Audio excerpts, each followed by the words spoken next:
Hey guys, it's Kanged again with another ROM review, and this time I've got the AOKP ROM for the OnePlus 3, so stay tuned for that.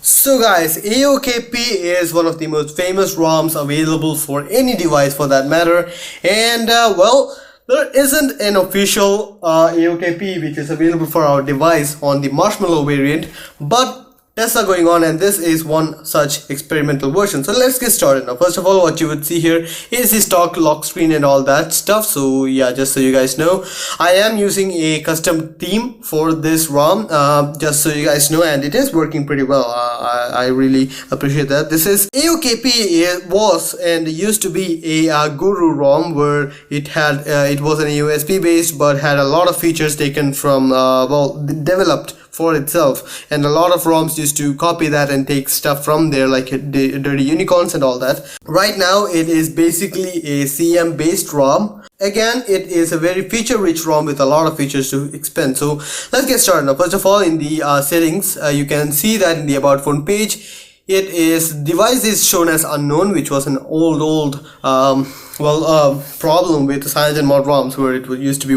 unknown. And you can see unofficial Marshmallow OnePlus 3, and this is by Task650, who is the maintainer for this ROM on this device. So just so you guys know, kernel is CyanogenMod kernel, stock kernel, which I believe there are a few changes to it. The build rate is 26, which is the latest one which I could get my hands on. So just so you guys know, SLA status is enforcing. On with the settings, AOKP has historically had ROM controls, which is still available here, and it has a lot of features. So let's get started on that. Now this uses a similar aesthetic to the AICP and Tipsy OS, where you have a different application, and it is a different application in here, which is called as ROM control here. So you do have that. In the general option, you do have C clock setting, which is a CyanogenMod clock. Recent setting, you do have recent search bar, which if you have Google apps installed, you will have search bar, recent in full screen. Clear all button can be enabled or disabled, so you can have that here. So that is pretty nice. Slim recent, you can actually enable slim recent if you want that, and you prefer that to the normal stock recent menu. And it has a lot of options where show the topmost task, you show on the left edge rather than the right edge. Maximum allowed app can be customized, size can be minimized, which I really appreciate. It does have a wake clock blocker inbuilt, which well, in my opinion is not the best sort of wake clock blocker. I personally use Amplify to block my wake clocks on my daily driver. So just so you guys know, it is available though. Lock screen settings, you do have set lock screen wallpaper, clear lock screen wallpaper. Lock screen blur can be enabled, which is a CyanogenMod feature, and it is pretty nice. It works out.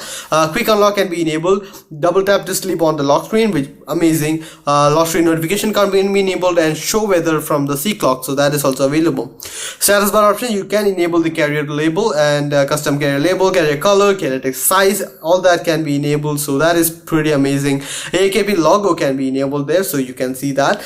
Brightness control, notification count. Brightness control is sliding across the status bar to control the brightness. SuperSU indicator, and the SuperSU is working, unlike in my other ROMs where SuperSU is just there for fun and you had to flash the SuperSU script. So it is working in here. Double tap to sleep on the status bar. Breathing missed call, breathing voicemail, breathing SMS. I'm not entirely sure why that is not there. Status bar icons can be customized, where you can disable any of those which you don't want. Battery status style can be customized to icon portrait, circle, icon landscape, all that, icon portrait, and with inside icon text, which can also be enabled. Battery bar is available so that you can customize that.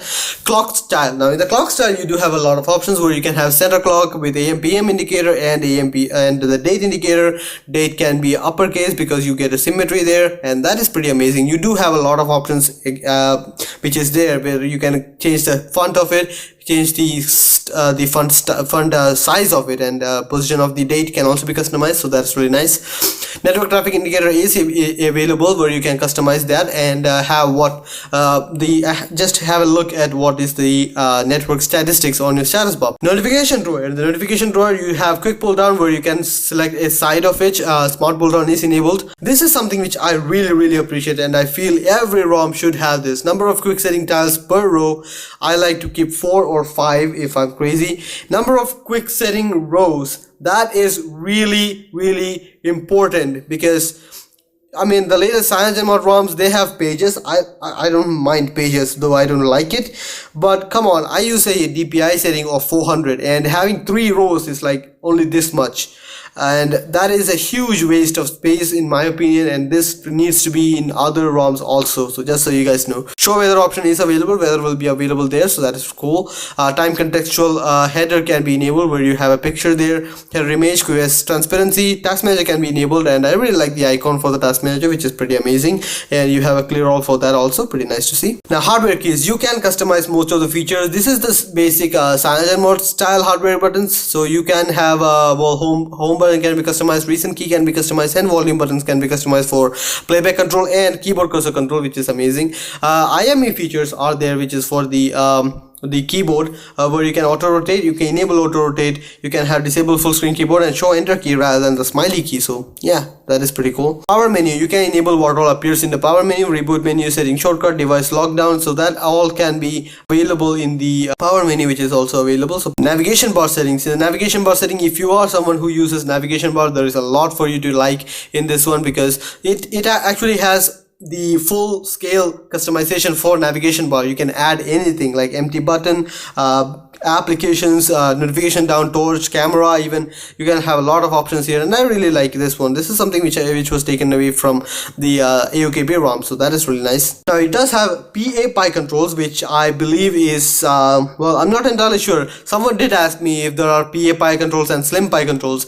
I believe the other ROMs have the slim pi, where it is just, well, the normal pi controls. This one is PA controls, where you have a lot more options, a lot more settings, where you can customize the size of the pi controls, and all that can be customized from here, so that is really nice. Sound option, you can actually disable the camera shutter sound, screenshot sound, and all that from here, and well, camera shutter sound disabling will give you something like this, where you have to do that. Also, you have volume steps, where you can customize how many notches of volume customization you get from customizing the volume buttons. Now UI settings have list view animation, which was one of my favorite features. I don't use that anymore, but hey, it's there. Toast icon can be enabled or disabled, so that is also pretty cool. Gesture anywhere is something which is there, and you can actually customize that. Pretty amazing. I really appreciate this option in any ROM, and that is really cool. Animations, now that is the AOKP animation settings, where you can customize every nook and cranny of this ROM, and that is amazing. You have the full customization available. Now you also have app launcher, where you can have app circle bar, which is this one, and that does work out pretty nicely. I personally don't use this, but it is available for those who wants to.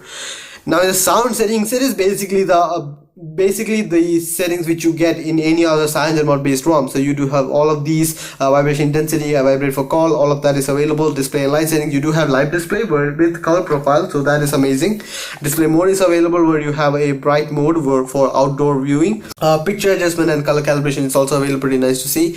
Double tap to wake, prevent accidental wake up, that is also available for the screen and button, not for the fingerprint scanner. So just so you guys know, it does have an LCD density screen changer, the font size enabler, so that is also available. Battery light and notification light displays. Now it does have ambient display with those options, where it is amazing. I really appreciate this, and I kind of like to customize the pulse timeout and brightness levels, so you do have this option in here, which is amazing. That is really cool. Themes, now it does have the themes. I am using this theme, which is Melanoid NUI. I'm trying out this theme right now, and it's pretty cool. It's a colorful bluish light color theme, so you do have that. Lock screen settings, you do have swipe, fingerprint reader is enabled. You can actually have blur icon from here also. Additional buttons, it does have the alert slider working, and it works. I didn't have any problems with it. For once, I did have volume was muted when the volume button, and it failed to register my alert slider, which I had to restart, and just that was working normal. I didn't have that issue ever since. It does have the OnePlus One gestures, which is amazing. It's pretty useful. Ambient display, now it does have ambient display extra settings, which is available with any other CyanogenMod ROMs, like pickup sensor, hand wave, and pocket mode. So just so you guys know, it is available there. Battery, now battery life was pretty significant for me.